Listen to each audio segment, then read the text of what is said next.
Ocarina of Time 2? No. Try hard mistake? No. Best Zelda game ever? Yes. In my opinion, The Legend of Zelda Twilight Princess is the single best Zelda game. There is nothing not to love about this game. In fact, the linearity doesn't even bother me, even after Breath of the Wild and Tears of the Kingdom. In the best graphics Zelda has ever seen, Twilight Princess brings back the old charm of Zelda games. And fans seem to like it too. If we cut Breath of the Wild and Tears of the Kingdom off the list, Twilight Princess has the most sales between the GameCube and the Wii, 8.7 million. Compare this to the Wind Waker, which has 4.43 million, or even Ocarina of Time, which has 7.6 million sales. First thing we will be talking about, why fans love this game.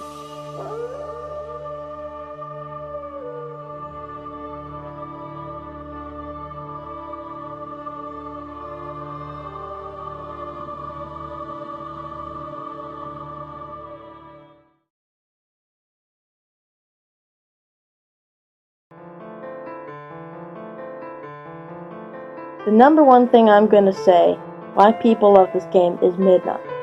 Midna is the single best Zelda sidekick there has ever been. She is quirky and maybe a little rude at first, but she comes to understand how to look out for others through Link's good nature.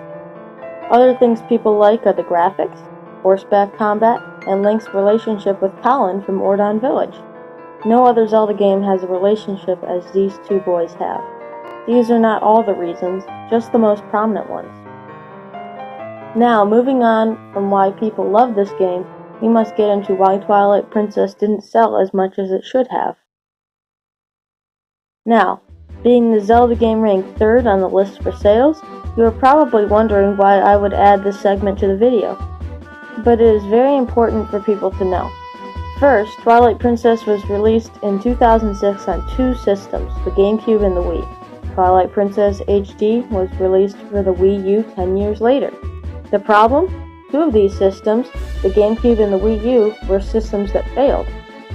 The Wii was a huge success, thus bringing in millions of sales for Twilight Princess. Twilight Princess was released to the Switch, which has been leaked that Nintendo has the Switch port. It would probably sell better than it did on the Wii by a lot. Now, speaking of Nintendo, this brings us to how Twilight Princess saved Nintendo.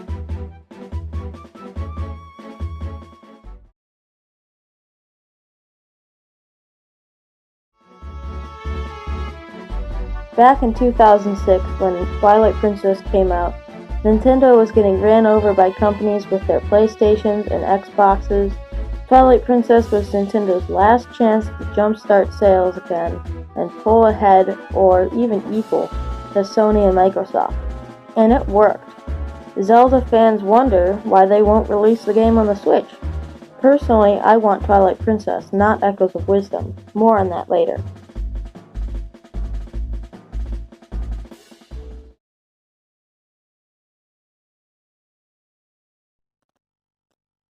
Twilight Princess shares many similarities with earlier Zelda games. For example, Link lives in an elevated treehouse in a forest village. Link has pointed ears. Link wears different suits of clothing. The iron boots are an item. These are all similarities, but what makes it different?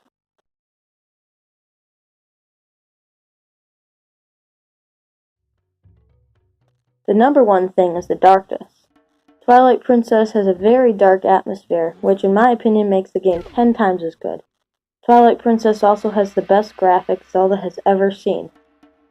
Also, horseback combat is allowed, and the first instance of fusing bombs to arrows is seen, possibly taken and used in Tears of the Kingdom. Twilight Princess also has new items such as the spinner, the ball and chain, and double claw shots, and the Gale Boomerang. The fact that Link can turn into a wolf is also a game-changing difference.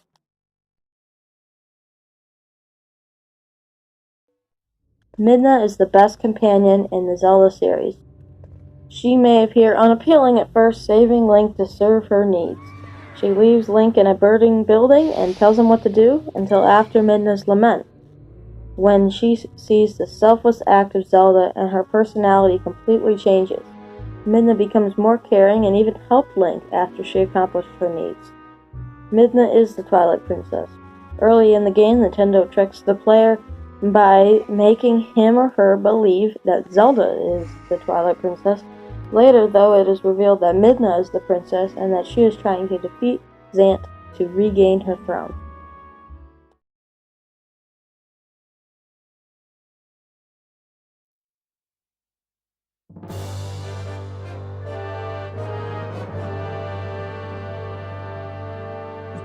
Although, throughout the game, Zant looks threatening and exerts power on everyone he meets, Zant is really a gullible, childish servant of Ganondorf who throws tantrums when he doesn't get his way.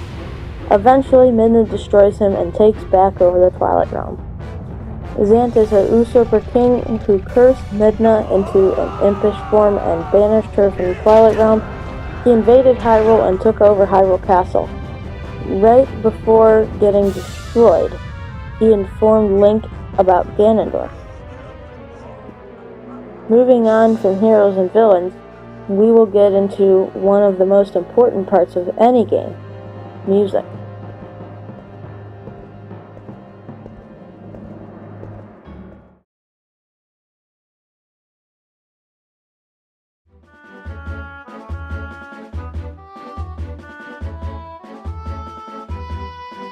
One of the best things about the Zelda games is the music, from the strong, boisterous theme of Hyrule Field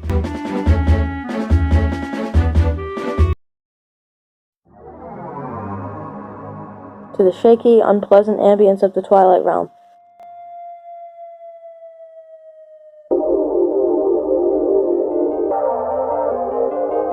Seriously, the music of this game makes it even better. The whole game is centered around one song entitled Courage.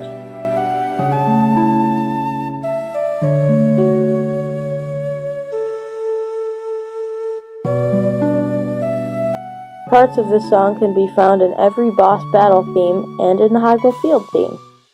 Midna's theme is short but powerful. Parts of it are found in the title theme and the boss defeated music.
And of course there's Midna's lament. As Midna is left morally cursed by Zant, Wolf Link rushes her to the castle to be saved by Princess Zelda. There couldn't be a Twilight Princess video without mentioning this theme.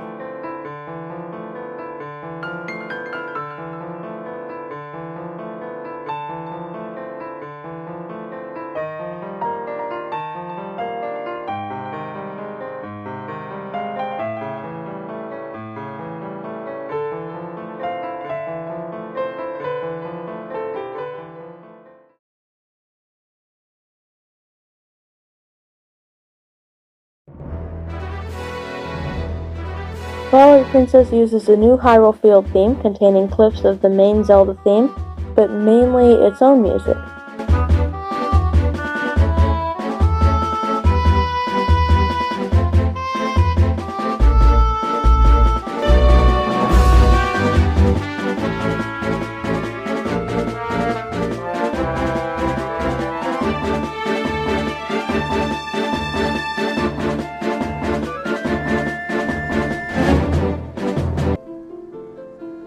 The Lost Woods theme in Twilight Princess resembles that of the Lost Woods theme of Ocarina of Time.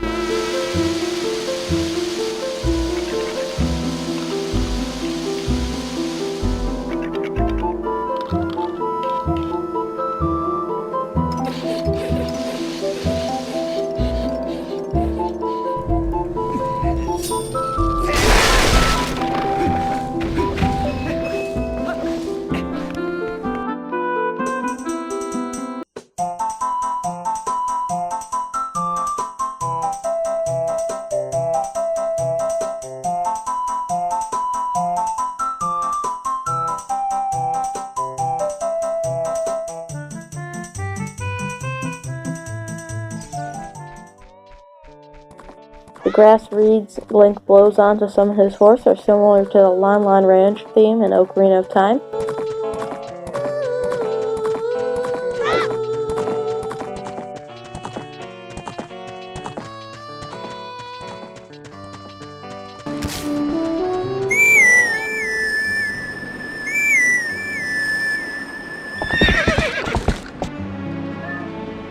For these reasons and some others, Zelda theorists believe that Twilight Princess is a sequel to Ocarina of Time. More on that later.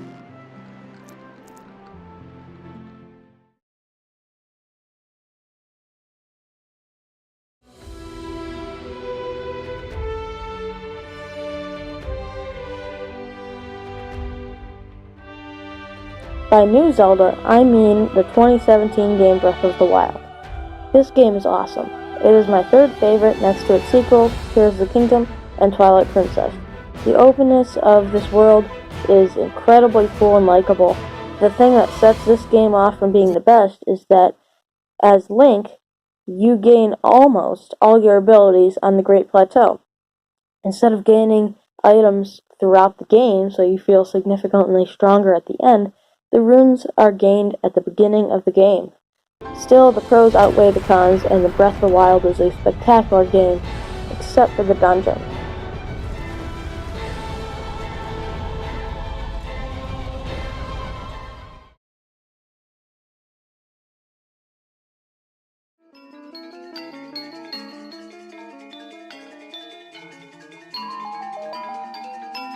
Twilight Princess's dungeons, on the other hand, are all masterpieces.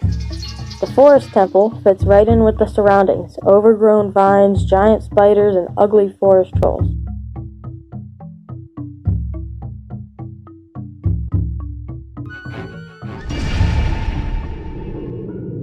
The Goron Mines has lots of lava and loose rocks.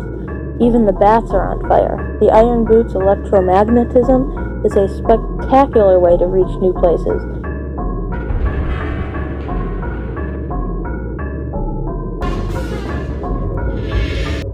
The Lakebed Temple, with all its switches and hatches, is one of my favorite dungeons.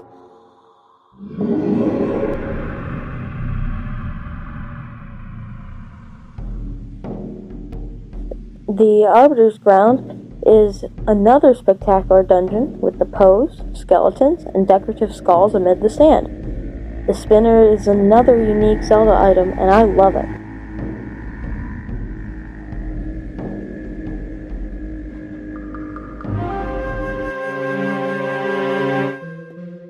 The Snow Peak Ruins is perfect with the snow enemies and the fact that the house is halfway destroyed but still has things like statues and paintings.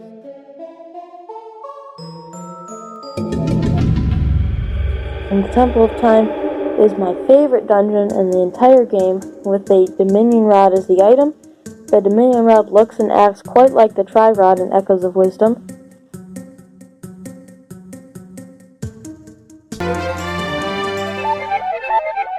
The City in the Sky has wonderful puzzle solving, with the double claw shots, my favorite items.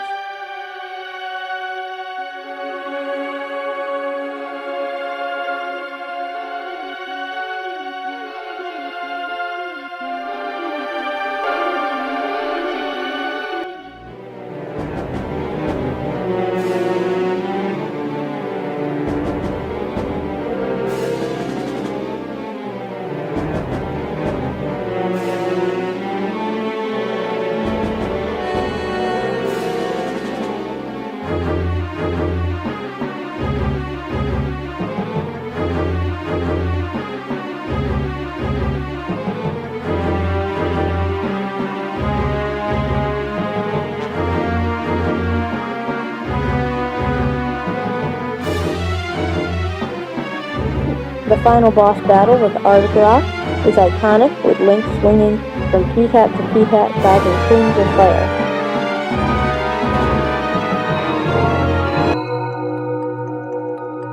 The Twilight Realm is brilliant, with it being half town, half dungeon. The quest for the souls is a very hard quest, but that is just how I like it.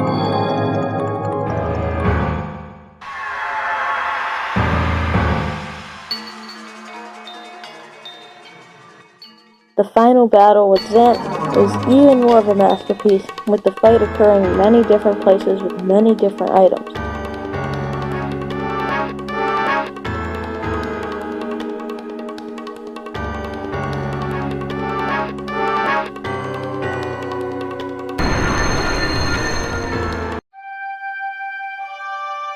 Finally, Hyrule Castle, both the first and last dungeon, is a tribute to puzzle-solving Zelda dungeons.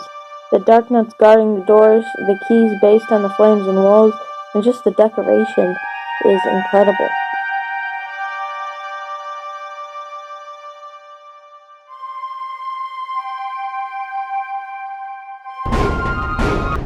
The final boss fights are also very iconic.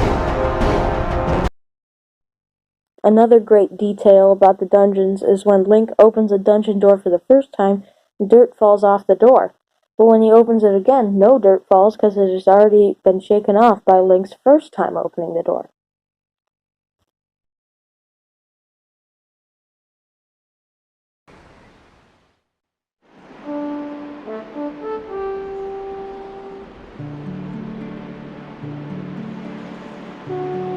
In Twilight Princess, Link is a young man living in a small village in the outskirts of Hyrule. He herds goats and occasionally helps out the villagers in need. Contrast to Breath of the Wild and Tears of the Kingdom, where Link is Zelda's appointed knight from 100 years ago. That is something New Zelda lacks: humbleness of character. The best examples of this trait are in Twilight Princess and Ocarina of Time.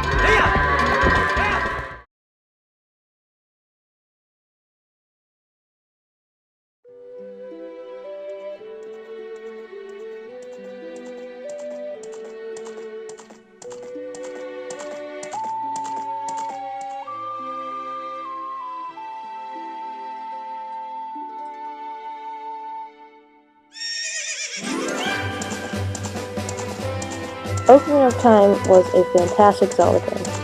It would be one of my top 5 picks for Zelda games. This game introduced 3D Zelda. It even brought the best Zelda graphics there would be until Twilight Princess. It gave the realistic Zelda feel to fans, even just watching the trailer.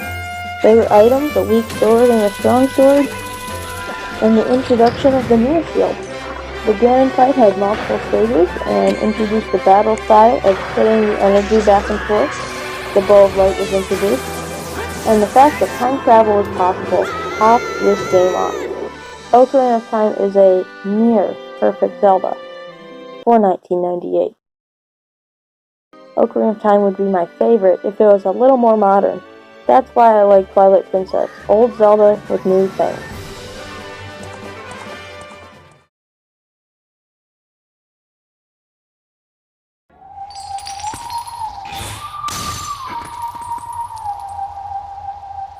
Although most Zelda theorists believe that Twilight Princess is a sequel to Ocarina of Time, I would say that Twilight Princess is its own game. There are some similarities: hook shot and claw shot, boomerang and gale boomerang, swimming underwater, but the time travel and changing between human and wolf abilities have nothing in common.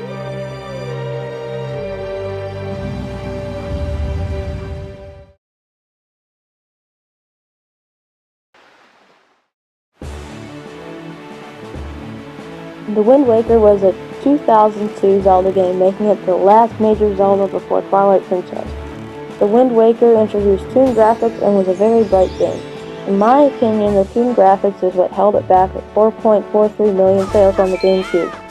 Wind Waker HD, 10 years later, had about the same reaction as Twilight Princess HD on the Wii U. People wanted a game with better graphics geared toward an older audience.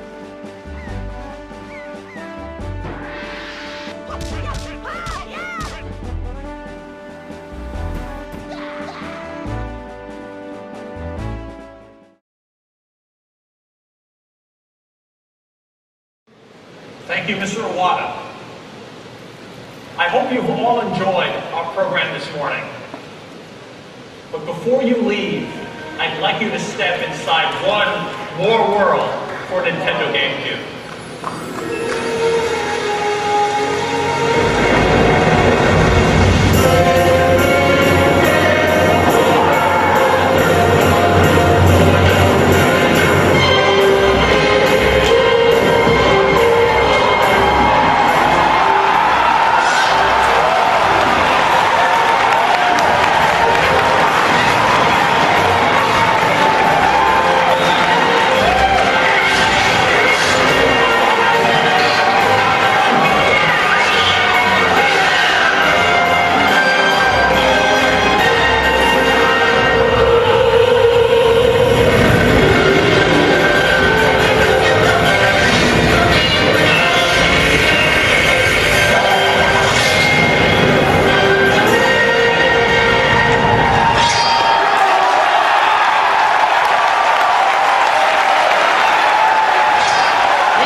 Even before Nintendo had a name for this new game, they put out the trailer for the game, and as you heard, the people loved it. Nintendo knew right there that Twilight Princess would be a big hit. This brings about the question, why did Echoes of Wisdom get released instead of a Twilight Princess port? Even after 18 years, the Legend of Zelda.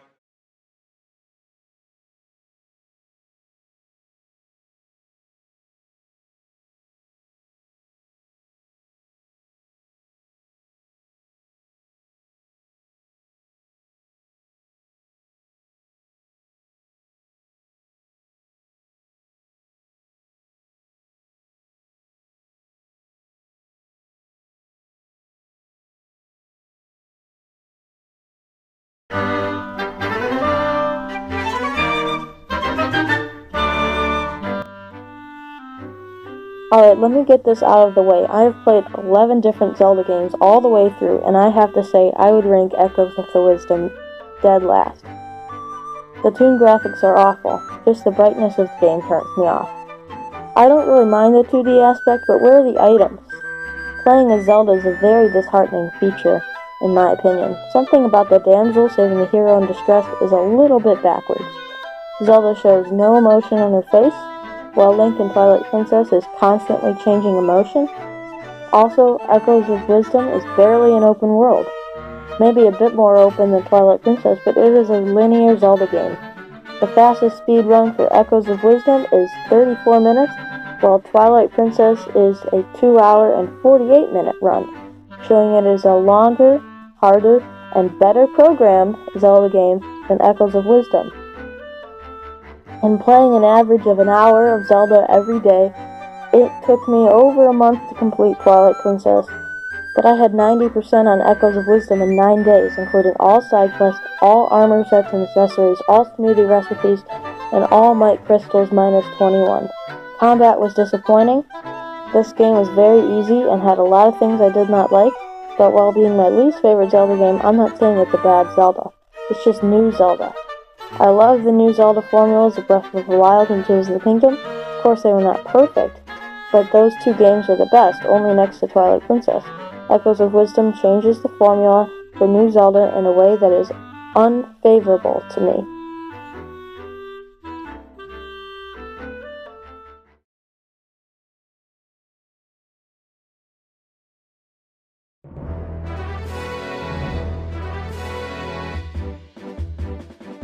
There are a surprising amount of similarities between Echoes of Wisdom and Twilight Princess. So many that, when you see the similarities, you'll nearly think it's a sequel. 1. Tri. Although Tri is not even close to Twilight Princess's Midna, in both games the protagonist meets the companion in a jail cell outside of Hyrule Castle. Also in both games, the companion forgets/mocks the protagonist for not being able to get out of the cell just by going through the bars. 2. The Tri-Rod. There are some serious similarities between the Tri-Rod and Twilight Princess's Dominion Rod. Although they do not look the same, the bind ability allows you to do the same as the Dominion Rod, move things around to your movement.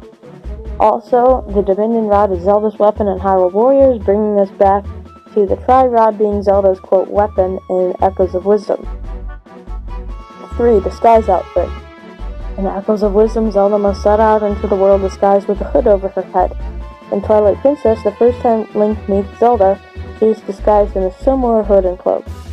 4. Customary outfit. After completing a side quest in Echoes of Wisdom, the King of Hyrule gives Zelda back her customary outfit she was wearing at the beginning of the game. If one was to make the dress taller, skinnier, and darker, he would have the clothing Zelda wears in Twilight Princess. 5. Final/sub-final boss battle. The final fight with Null in Echoes of Wisdom occurs in 2 locations, Null's body and an underwater chase scene. Although the Zant battle in Twilight Princess happens in more than 2 locations and there is no chase scene, something very unique is shared between these 2 games. Part of each boss fight occurs underwater. 6. The Still World. The Still World in Echoes of Wisdom is similar to the Twilight Realm in Twilight Princess.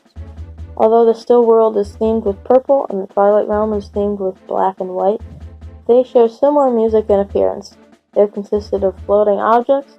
When an area is covered by the Still World/Twilight Realm, people are separated into spirits who cannot see the world around them. 7. Darknuts. Although Darknuts appear in many Zelda games, they are not the main enemies, such as Moblins or Octoroks. However, these enemies play an important role in both Echoes of Wisdom and Twilight Princess. In Twilight Princess, a Darknut guards the Dominion Rod, see point 2. And there is even a Darknut guarding the boss door for the final battle. In Echoes of Wisdom, Darknuts are the first enemies you defeat as Link, and they are very similar, a large weapon with a massive shield and powerful armor. Darknuts must also be battled in the fight with Null. 8. Evil Zelda. Both Echoes of Wisdom and Twilight Princess have evil versions of Zelda that must be defeated. Whether it is Ganon's puppet Zelda or just Echo Zelda, both fly off the ground. There aren't too many similarities here. It is significant that both games have an evil version of Zelda. 9 and 10. Ball and Chain Trooper/Wolfos. The Ball and Chain Trooper Echo in Echoes of Wisdom resembles the Dark Hammer mini-boss in Twilight Princess. Interestingly, Wolfos are in the same Twilight Princess dungeon as the Dark Hammer, and Wolfos are echoes in Echoes of Wisdom as well. 11. Final Boss Battle. Both the battle with Null in Echoes of Wisdom and the full string of battles at the end of Twilight Princess have many phases. Although Null is one enemy with many phases, and Zelda, Ganon, Ganondorf, and Ganondorf Phase 2 are enemies with only a single phase, there are similarities with the number of phases, 4. Most bosses only have 3. Final Battle by Your Side, number 12.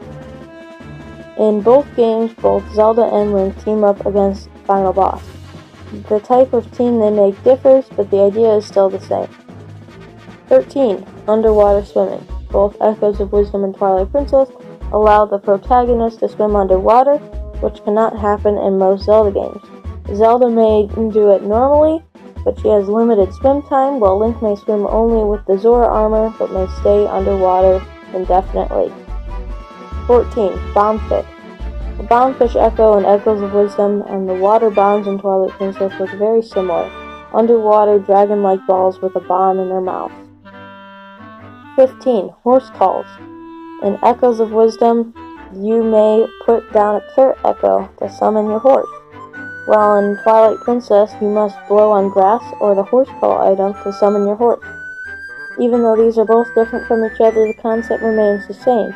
You may call your horse to your side. 16. Ending. In both games, a sidekick must leave the protagonist at the end of the game.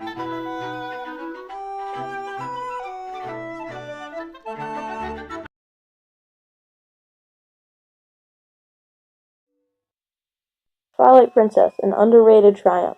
Echoes of Wisdom, an overrated failure. Myself and many other Zelda fans wish for the Legend of Zelda Twilight Princess to come to the Nintendo Switch. Please remember that this video has a lot of my opinions and that you do not have to agree with my opinion. Thank you for watching this video.